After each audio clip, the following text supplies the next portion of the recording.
what Christmas is about. మరి క్లుప్తంగా Christmas అంటే ఏమిటి అనే విషయాన్ని మనం అర్థం చేసుకోవడానికి క్లుప్తంగా మీకు కొన్ని విషయాలు చెప్పాలని అనుకుంటున్నాను. Imagine you are walking in a forest where there are wild animals. ఇట్లా మనం ఊహించుకుందాం, మనందరము ఒక దట్టమైన అరణ్యంలో, క్రూర మృగాలు ఉన్న అరణ్యంలో మనం నడుస్తూ ఉన్నామని అనుకుందాం కొద్దిసేపు. And suddenly it is raining heavily. అప్పుడు అకస్మాత్తుగా భారీ వర్షం పడుతూ ఉందని అనుకుందాం. And you see a cave. అప్పుడు మీకు ఒక గుహ కనపడింది. You can't see inside the cave because it is dark. మరి ఆ గుహలో ఏముందో మీకు తెలీదు, ఎందుకనంటే ఆ గుహ మొత్తం చీకటిగా ఉందని అనుకుందాం. So the question is, would you prefer to stand outside or would you prefer to go in the cave? అయితే ఇక్కడ ఒక ప్రశ్న ఏమిటనంటే, ఆ విధంగా క్రూర మృగాలు ఉన్న ఆ అడవిలో బాగా వర్షం పడుతూ ఉంటే ఒక గుహ కనపడింది. ఆ గుహ చీకటిగా ఉంది. అయితే మీరు గుహలోకి వెళ్ళాలని అనుకుంటారా లేదా బయట ఉండాలని అనుకుంటారా? Would you go inside the cave to protect yourself from the rain, or would you prefer to stay outside where you can see everything clearly? మరి ఆ చీకటిగా ఉండ ఆ గుహలోకి వెళ్ళి వర్షం బారి నుంచి మిమ్మల్ని కాపాడుకోవాలని అనుకుంటారా, లేదా బయట ఉండి అంతా చూడగలరు బయట ఉంటే కాబట్టి బయటే ఉండాలని అనుకుంటారా?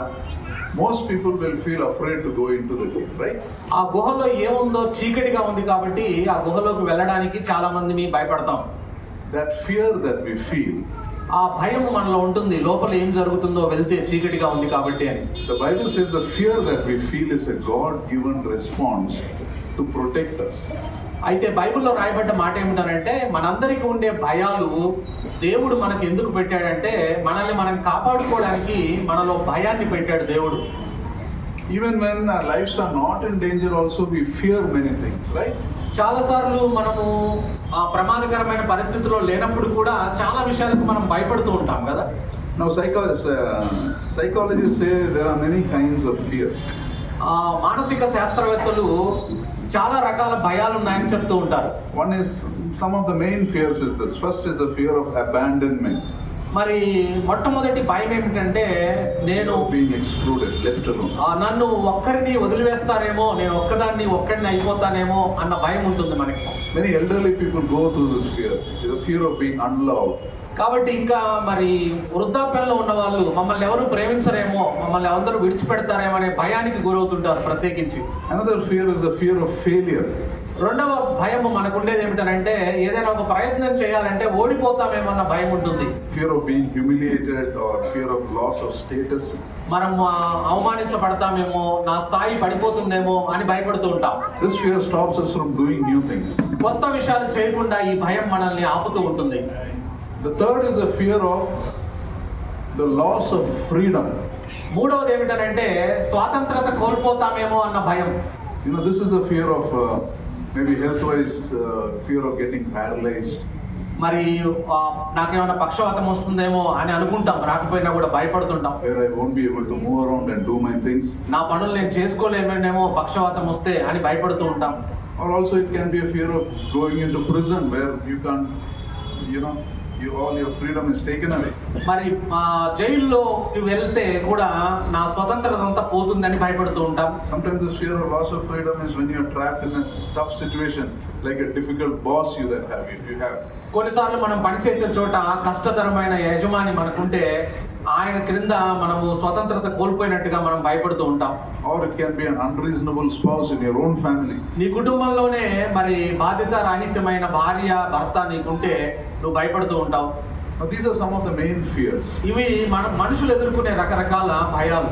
And all these fears come under one broad category of fear of the unknown, fear of what will happen tomorrow.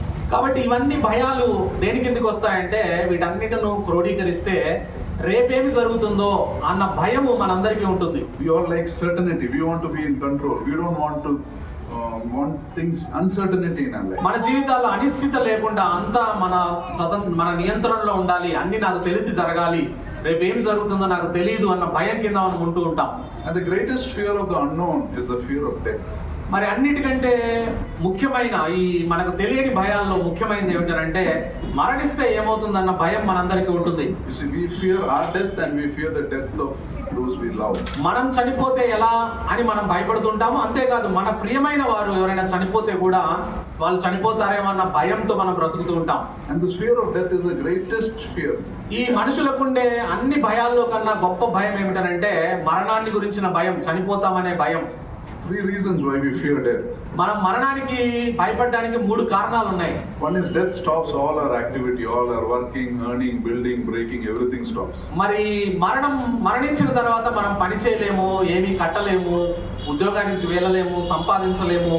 అది మరణము మనల్ని ఆ విధంగా చేయకుండా ఆపివేస్తుంది. అంతటితో ఆగిపోయింది మన పని మరణించిన తర్వాత. Second reason why we fear death is the stopping of, cutting off of all our relationships.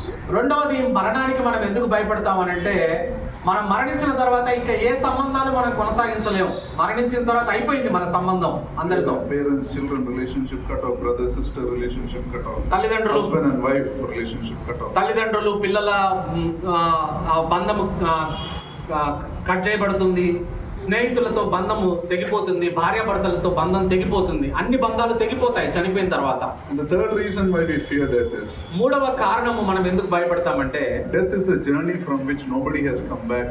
మరి మరణం తర్వాత మరణించిన వారు ఎవరు మళ్ళా తిరిగి రాలేదు, అందుకని భయం మనకి. No traveler who has taken this journey has come back to tell us in detail what happens after death. కాబట్టి మరణించిన తర్వాత ఏం జరుగుతుంది, మరణించిన వాళ్ళు ఎక్కడికి వెళ్తున్నారని ఎవరైనా మరణించిన వాళ్ళు తిరిగి వచ్చి చెప్పారా అంటే ఎవరు చెప్పలేదు. మరణించిన తర్వాత ఏమవుతుందో తెలియదు మనకి. That is why death is the greatest fear. అందువల్ల మరణము అన్నిటికంటే ఎక్కువ భయాన్ని మనకు కల్పిస్తూ ఉంటుంది. And this is where Christmas is important. అందువల్ల క్రిస్మస్ చాలా ప్రాముఖ్యత, ఇక్కడే క్రిస్మస్ కి ప్రాముఖ్యత ఉంది. The Bible tells us clearly what happens after we die. బైబిల్లో రాయబడింది ఏమిటంటే మనం మరణించిన తర్వాత ఏం జరుగుతుందని స్పష్టంగా బైబిల్లో రాయబడింది. Firstly, the Bible says death can happen only to a physical body. మొట్టమొదట బైబిల్ చెప్తున్న మాట ఏమిటంటే మరణము మనకు సంభవించేది ఈ భౌతిక శరీరానికి, మనకు కనబడే శరీరానికి మాత్రమే మరణం జరుగుతుంది. But inside our body there is a soul that will live forever. అయితే లోపల మనకి మన ఆత్మ ఉంటుంది. ఆ ఆత్మ ఎల్లప్పుడూ జీవిస్తూ ఉంటుంది. దానికి మరణం లేదు, ఆత్మకు మరణం లేదు. That is why, and the Bible informs us that after our death our soul can go only to 2 places.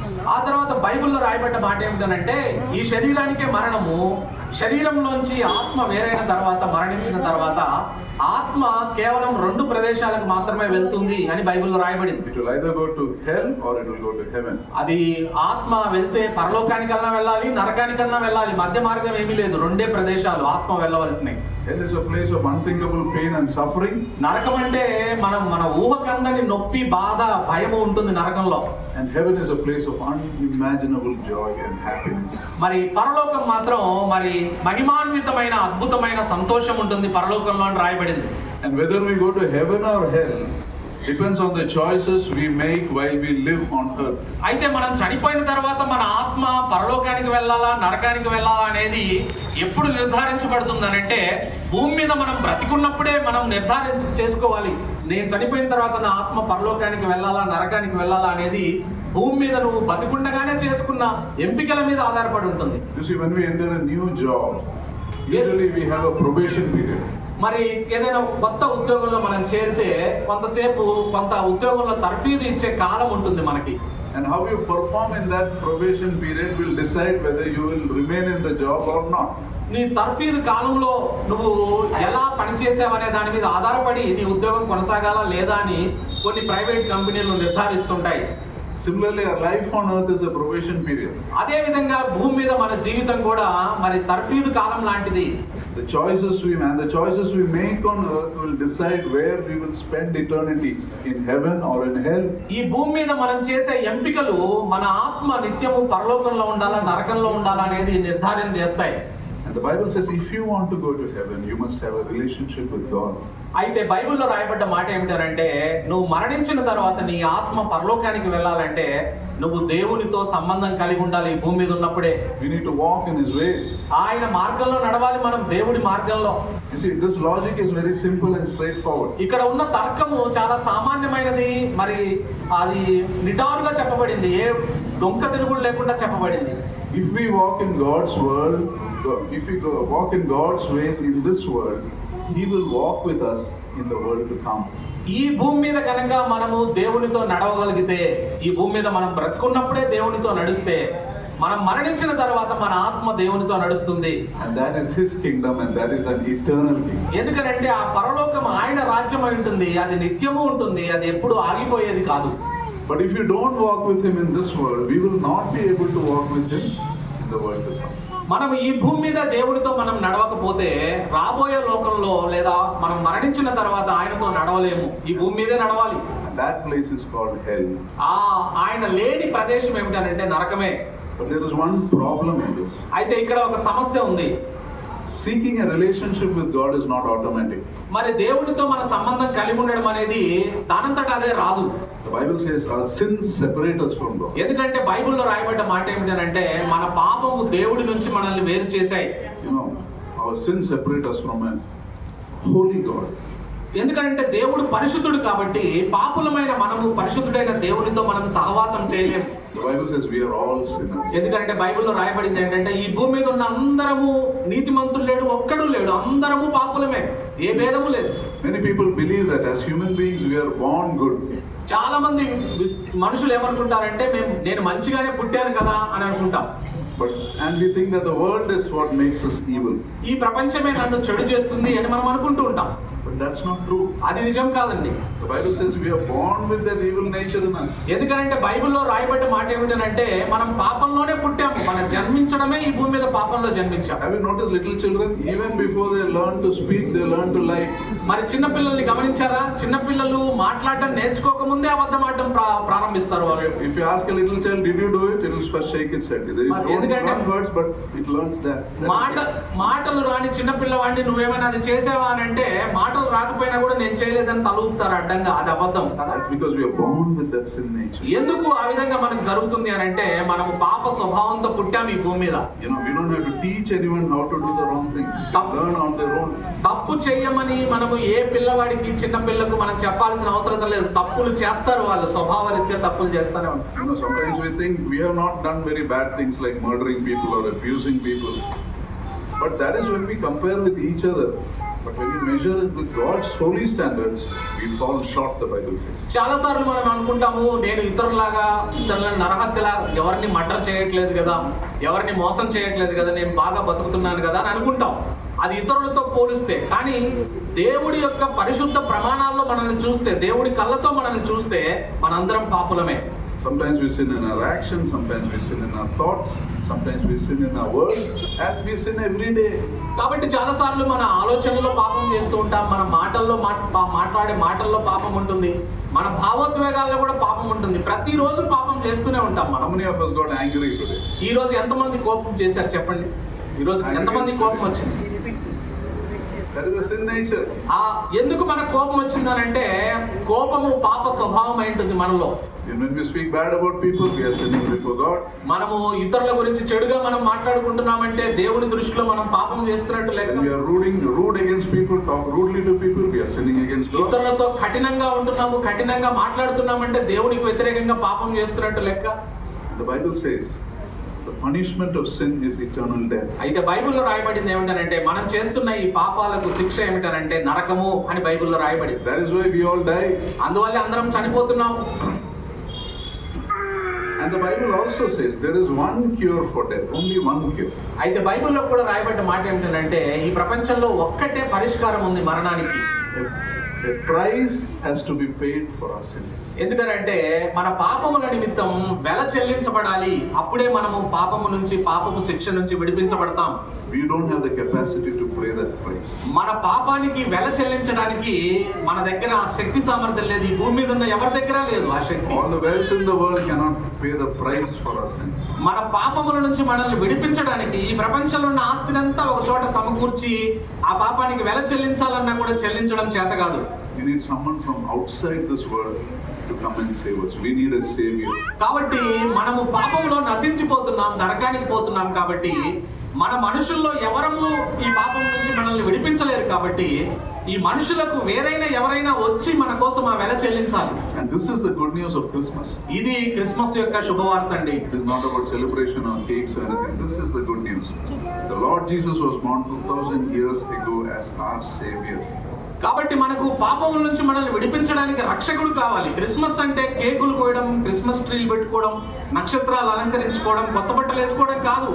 Christmas అంటే మన పాపాల నుంచి మనల్ని మనం విడిపించుకోలేము. కాబట్టి మనకు రక్షకుడు కావాలి. ఆ రక్షకుడు క్రిస్మస్ రోజున ఈ భూమి మీదకి వచ్చాడు. And the birth of the Lord Jesus is a historical fact. It is there in history. There is more proof of the birth of the Lord Jesus than about Alexander the Great. మరి యేసు ప్రభు వారు నిజంగా ఆయన ఈ భూమి మీదకి వచ్చాడా, ఆయన ఈ భూమి మీద జన్మించాడా అని అంటే అలెగ్జాండర్ చక్రవర్తికి ఉన్న ఆధారాల కంటే, సాక్ష్యాల కంటే ఎక్కువగా యేసుక్రీస్తు ప్రభు వారు ఈ భూమి మీదకి వచ్చాడనే సాక్ష్యాలు ఈ చరిత్రలో ఉన్నాయి. The Bible says when the Lord Jesus came down to earth, it was God who actually came down to us in flesh and blood. కాబట్టి బైబిల్లో రాయబడ్డ మాట ఏమిటంటే యేసుక్రీస్తు ప్రభువారు దేవుడైండి మానవుడిగా ఈ భూమి మీదకి వచ్చాడంటే దేవుడే మానవ అవతారంలో ఈ భూమి మీదకి వచ్చాడు. అదే క్రిస్మస్ అని చెప్తా ఉంది Bible. And he not only came down to us, he made a way for us to come to him if we want to come. కాబట్టి ఆయన భూమి మీదకి మానవుడిగా రావడం మాత్రమే కాదు, మనము పరలోకానికి వెళ్ళడానికి, దేవుడి దగ్గరికి వెళ్ళడానికి ఒక మార్గం వేసిపోయాడు ఆయన యేసు ప్రభువారు ఈ భూమి మీద. That is why this is the greatest good news in this world. అందువల్లే దీన్ని మించిన శుభవార్త మనిషికి, మానవ లోకానికి, ఈ ప్రపంచంలో మరేదీ లేదు. God sent his son, the Lord Jesus Christ, to be born in this world to pay the price of our sins. మన పాపముల నుంచి మనల్ని విడిపించడానికి కావలసిన వెల చెల్లించడానికే యేసుక్రీస్తు ప్రభువారు మానవుడిగా ఈ భూమి మీద జన్మించాడు. And when he died on the cross, he took the punishment for our sins. ఆయన సిలువ వేయబడ్డాడు. మీరందరూ చూసుంటారు యేసు ప్రభువారు సిలువ వేయబడ్డాడు ఏమిటి అని. అదేమిటి అని అంటే సిలువలో మనందరము చేసిన పాపముల శిక్ష యేసు ప్రభువారు సిలువలో మోసాడు. ఆయన sinless son of God.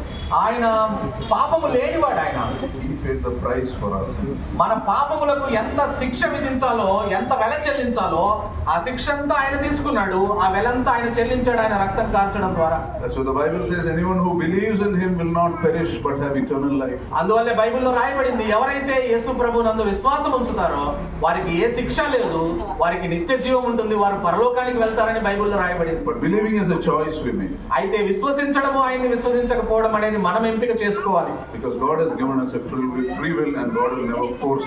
ఎందుకంటే దేవుడు ఎవరి మీద ఒత్తిడి చేయడు, బలవంతం చేయడు ఎవరిని. మనం యేసు ప్రభువునందు విశ్వాసం ఉంచాలా లేదా అనేది మనమే నిర్ణయించుకోవాలి వ్యక్తిగతంగా. You choose him or reject him, God gives you a choice. He will not force. కాబట్టి ఆయన మనల్ని ఒత్తిడి చేయడు. ఆయన్ను మనము యేసు ప్రభువుని దేవుడిగా అంగీకరించాలా లేదా అనేది మనమే ఎంపిక చేసుకోవాలి. మనకి ఇచ్చాడు ఆ ఎంపిక. God never forces anyone. Believing is a choice we make. కాబట్టి ఎవరిని యేసు ప్రభువారు నన్ను వెంబడించండి, నా దగ్గరికి రండి అని బలవంతం చేయడు. ఆయన మనమే ఆ సత్యం తెలుసుకుని ఆయన అనుసరించాలి, ఆయనలో విశ్వాసం ఉంచాలి.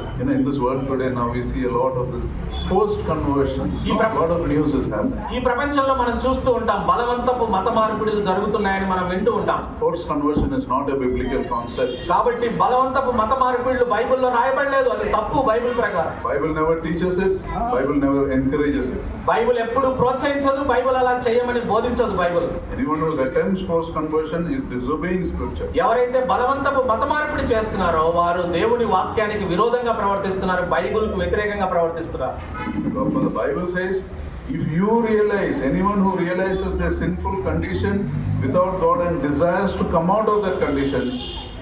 కాబట్టి బైబిల్ చెప్తున్న మాట ఏమిటంటే, ఎవరైతే తాము పాపులమని గుర్తించి ఆ పాపపు శిక్షలోంచి బయటికి రావాలని ఎవరైతే కోరుకుంటారో అటువంటి వారు యేసు ప్రభువుని అనుసరించాలి, యేసు ప్రభువు మీద విశ్వాసం ఉంచాలి. Bible gives a clear invitation. If you desire to come out, Believe that the Lord Jesus Christ died for your sins. నా పాపముల కోసం యేసు ప్రభు చనిపోయాడు, ఈ లోకానికి వచ్చి నువ్వు విశ్వసించాలి, నువ్వే రావాలి యేసు ప్రభు దగ్గరికి. And you must ask for his forgiveness. ఆయన దగ్గరికి వచ్చి, ప్రభువా నేను పాపం చేశాను నీకు విరోధంగా కాబట్టి నన్ను క్షమించమని అడగాలి. And ask him to come into your life as your Lord and Savior. నీ ప్రభువుగా రక్షకుడిగా ఆయన నీ జీవితంలోకి రమ్మని ఆహ్వానించాలి. The Bible says if you made this prayer sincerely, you have crossed over from death to life. బైబిల్లో రాయబడ్డ మాట ఏమిటనంటే, ఈ నిర్ణయాన్ని కనుక నువ్వు తీసుకుంటే, ఈ ప్రార్థన కనుక నువ్వు చేస్తే, యేసు ప్రభు దగ్గరికి వచ్చి, ప్రభువా నేను పాపిని, నాకు అర్థమవుతుంది, నువ్వు నా కోసం ఈ లోకానికి వచ్చి నా పాపములకు శిక్ష చెల్లించావు, ఆ రక్తాన్ని కార్చావు, వెల చెల్లించావు, నన్ను నీ బిడ్డగా చేసుకో, నా పాపాలు క్షమించమని నువ్వు అడగాలి. అడిగినప్పుడు ఆయన నీ జీవితంలోనికి వస్తాడు, నీ పాపాలు క్షమిస్తాడు. And this begins a completely new journey in your life. This is called the new life. అప్పుడు బైబిల్ చెప్తున్న మాట ఏమిటంటే, అప్పుడు మనంలో నూతన జీవితం ఆరంభమవుతుంది భూమి మీద. And as you obey God's word, God changes you from inside. దేవుని వాక్యానికి నువ్వు విధేయత చూపిస్తుంటే, అంటే యేసు ప్రభు చెప్పిన మార్గంలో నువ్వు నడుస్తూ ఉంటే, లోపల నుంచి నువ్వు మనిషి పూర్తిగా మారిపోతావు. God will change your attitudes, God will change your behavior. నీ వైఖరి మారుతుంది, నీ ప్రవర్తన మారుతుంది. People around you will notice that you are a different person, you are a better person. నువ్వు ఇంత ముందు కంటే మంచి వ్యక్తిగా మారావు అని నీ చుట్టూ ఉన్న వారు గుర్తిస్తారు. You leave sinful habits behind, you become a blessing to people. నువ్వు నీ పాపపు అలవాట్లన్నీ మరి మానేస్తావు, నువ్వు అందరికి ఆశీర్వాదకరమైన వ్యక్తిగా మారుతావు. And now you realize you have a power, not only your sins are forgiven, but you have the power to live a godly life. నీ పాపములు క్షమించబడ్డ అనుభూతిని నువ్వు పొందడం మాత్రమే కాకుండా దైవికంగా జీవించడానికి కావలసిన శక్తి నీలో ఉందని గుర్తిస్తావు. But remember, God never forces. Believing is a choice you make. కాబట్టి గుర్తుంచుకోండి, ఎవరిని దేవుడు బలవంతం చేయడు, మనమే ఎంపిక చేసుకోవాలి యేసు ప్రభు దగ్గరికి రావాలా వద్దా. That means you have a responsibility for finding out whether this is true. కాబట్టి ఇది నిజమా కాదా వీళ్ళు చెప్పే మాటలు అని నువ్వు రుజువు చేసుకోవచ్చు. Because God will give you has given you the intelligence. ఎందుకంటే దేవుడు నీకు తెలివిని, జ్ఞానాన్ని పెట్టాడు. And He will give you the opportunities also. నీకు అవకాశాలు కూడా ఇస్తున్నాడు దేవుడు. You know, if you want to know whether God is real, sincerely ask Him to be real for you. యేసు ప్రభువు దేవుడా కాదా, నిజమా కాదా అనేది నీకు నువ్వే అడుగు. యేసు ప్రభువుని అడుగు, యేసయ్యా నువ్వు నిజమైన దేవుడు అయితే నువ్వు నాకు కనపరుచుకో, నిన్ను నువ్వు నాకు బయలుపరుచుకో అని అడుగు. నువ్వు జాగ్రత్తగా అడుగు. If you're going through a problem, pray to him now, pray to him today. కాబట్టి నువ్వు ఏదైనా సమస్య గుండా వెళ్తుంటే ఇప్పుడే ప్రార్థన చేయి, యేసు ప్రభువా నేను ఈ సమస్య గుండా వెళ్తున్నాను, నన్ను ఈ సమస్య నుంచి విడిపించని అడుగు. Because the Bible says every true seeker will find God. ఎందుకంటే ఎవరైతే నిజంగా వెతుకుతారో దేవుణ్ణి వారు కనుగొంటారని బైబిల్లో రాయబడింది. So it is important to find out these facts for ourselves. కాబట్టి మన కొరకు, మన జీవితాలు, మనం చనిపోయిన తర్వాత నరకానికి పోకుండా ఉండడానికి మన కొరకే ఈ చెప్పబడిన మాటలు సత్యమా కాదా అని మనమే ఎవరికి వారం తెలుసుకోవాలి. Why should we find it out for ourselves? ఎందుకు మన కొరకు మనం తెలుసుకోవాలి ఈ విషయాలు? Because after our life on earth, if we find out that this is true, it would be a terrible thing. కాబట్టి ఈ జీవితంలోనే ఇది సత్యమా కాదని మీరు గుర్తించాలి. చనిపోయిన తర్వాత గుర్తిస్తే అది భయంకరం. అప్పుడు ఏమీ చేయలేము, ఎవరు No more choices after death. ఎందుకంటే చనిపోయిన తర్వాత ఎంపికలు చేసుకోవడానికి ఏమీ ఉండదు, ఆ రెండు ప్రదేశాలకు వెళ్ళిపోవాలంతే. So I'll bring this to a close. I want to remind you. నేను కొన్ని విషయాలు మీకు గుర్తు చేసి నేను ముగిస్తాను. First is God makes everyone an offer of eternal life. కాబట్టి ప్రతి ఒక్కళ్ళకు నిత్య జీవాన్ని దేవుడు ఇస్తూ ఉన్నాడు. ఇదిగో నిత్య జీవం, అందరూ రండి పరలోకానికి అని చెప్తూ ఉన్నాడు. Taking that offer is a choice we make. కాబట్టి అయితే దేవుడిచ్చే ఆ నిత్య జీవాన్ని పొందుకోవడం నీ చేతుల్లో ఉంది, నా చేతుల్లో ఉంది. If you want to take up that offer, two things are needed. కాబట్టి ఈ యొక్క నిత్య జీవం అనే ఆ బహుమతిని అందుకోవాలంటే రెండు విషయాలు ప్రాధాన్యత. The two things are humility and repentance. ఒకటి మనం వినయం కలిగి ఉండాలి, రెండవది మనం పశ్చాత్తాపడాలి మన పాపం జీవితం విషయం. Humility because the opposite of humility is pride. కాబట్టి Pride person can never come to God. వినయం అంటే వినయంతో కూడిన వ్యక్తి మాత్రమే దేవుడి దగ్గరికి వస్తాడు. గర్వంతో ఉన్న వాళ్ళు దేవుడి దగ్గరికి రాలేరు. Repentance is because we have sinned in the sight of God. We should tell God, Lord, I'm sorry. పశ్చాత్తాపం అంటే ఏమిటంటే ఇప్పటి వరకు మనం పాపాలు చేస్తూ పెరిగాం కాబట్టి దేవుడి దగ్గరికి వచ్చి సారీ ప్రభువా ఇప్పటిదాకా పాపాలు చేశామని అనడమే పశ్చాత్తాపం. I want to change, I want to be better. అయ్యా నేను మంచిగా మారాలనుకుంటున్నాను, శ్రేష్టమైన వ్యక్తిగా మారాలనుకుంటున్నాను అని చెప్పడమే. Help me, Lord. నాకు సహాయం చేయి ప్రభువా అని అడగాలి. The third thing to remember. మూడో విషయాన్ని మనం గుర్తుపెట్టుకుందాం. This offer of God has a time limit. ఈ దేవుడిచ్చే ఈ అద్భుతమైన మనకు ఆ వరము, ఆ నిత్య జీవం అనే వరానికి కాల పరిమితి ఉందండి. The time is the duration of our life on earth. ఎందుకంటే ఆ సమయం ఏమిటనంటే ఈ భూమి మీద బ్రతికుండగానే మనము యేసు ప్రభు దగ్గరికి రావాలి. When we buy things in the supermarket, most of these things have an expiry date, right? మరి మనం సూపర్ మార్కెట్లోకి వెళ్ళి సరుకులు కొంటుంటే దానికి కాల పరిమితి ఉంటుంది, కొంతవరకే పనిచేస్తాయి. Date of production and date of expiry. ఎప్పుడు తయారు చేశారు, ఎప్పుడు ఈ కాల పరిమితి ముగిసిపోతుందని దాని మీద రాసి ఉంటారు. But we don't know when our expiry is. అయితే మనం ఎప్పుడు చనిపోతామో ఎవరికీ తెలియదండి. It may happen after 40 years, it may happen after 20 years, it may happen tomorrow. 40 సంవత్సరాల తర్వాత చనిపోవచ్చు, 20 సంవత్సరాల తర్వాత చనిపోవచ్చు, రేపైనా చనిపోవచ్చు, Tonight also. ఈ రాత్రి అయినా చనిపోవచ్చు. So to make a decision, how much time do we have? కాబట్టి ఈ నిర్ణయం తీసుకోవడానికి, నా పాపముల నిమిత్తం నేను వచ్చి దేవుడి దగ్గరికి క్షమించమని అడిగి ఆయన ఇచ్చే నిత్య జీవం పొందుకోవడానికి ఎంత సమయం కావాలి మనకి? How much time do you have? నీకు ఎంత సమయం ఉంది భూమి మీద? We have only now. ఇప్పుడున్న సమయమే మనది. Now, this is the only time we have. ఇదే రక్షణ దినం అని అందుకే బైబిల్లో రాయబడింది, ఇదే అనుకూల సమయం అని రాయబడింది. God's offer must be taken now. ఇప్పుడే తీసుకోవాలి దేవుడిచ్చే నిత్య జీవం అనే బహుమతి. Trust and obedience must be shown today. ఈ రోజే విధేయత చూపించాలి, ఆయన మీద విశ్వాసం ఉంచాలి. Remember, God never forces. దేవుడు ఎవరిని బలవంతం చేయడు. Believing is a choice we make. ఎందుకంటే విశ్వసించడం అనేది మనం తీసుకోవాల్సిన నిర్ణయం.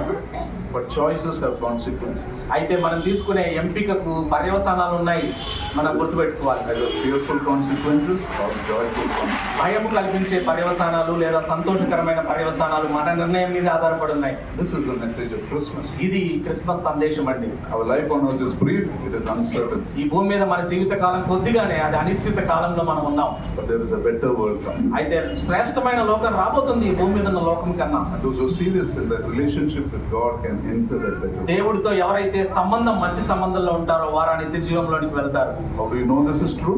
ఇది నిజమని మనకు ఎలా తెలుస్తుంది? Find out for yourself. మీకు మీరే గుర్తించండి, తెలుసుకోండి. Because everyone who truly seeks will find. ఎందుకంటే ఎవరైతే నన్ను వెతుకుతారో నేను వాళ్ళని కనుగొంటాను, వారు నన్ను కనుగొంటారని యేసు ప్రభు చెప్పాడు బైబిల్లో. Why am I saying this? ఎందుకు నేను ఈ మాట చెప్తా ఉన్నా? Am I trying to convert any of you? మిమ్మల్ని ఏమన్నా మత మార్పిడి చేయాలని చెప్తున్నానా? No human being has the power to convert anyone. ఏ మనిషి కూడా ఇంకొక మనిషిని మార్చలేడండి. Only God can change. దేవుడే మార్చగలడు మనల్ని. I was born a Christian but without God. నేను క్రైస్తవ కుటుంబంలో పుట్టాను కానీ దేవుడు లేని జీవితాన్ని జీవించాను. Then God found me. దేవుడు నన్ను కనుగొన్నాడు. So when I say this, it is like one beggar who found food telling another beggar where to find food. నేను చెప్పే విషయం ఏమిటనంటే, ఒక అడుక్కునే వ్యక్తి, బాగా ఆకలిగా ఉన్న వ్యక్తి ఒక చోట ఆహారం ఉందని కనుక్కున్నాడు. ఇంకొక అడుక్కునే వ్యక్తికి పోయి చెప్పాడు, ఇదిగో అక్కడ ఆహారం ఉంది, మీరు కూడా రండి, తినండి, బ్రతకండి అని. That's the only reason why we tell this. అందువల్లే ఈ విషయాన్ని నేను మీకు చెప్తూ ఉన్నాను. God bless you. మిమ్మల్ని అందరినీ దేవుడు దీవించును గాక.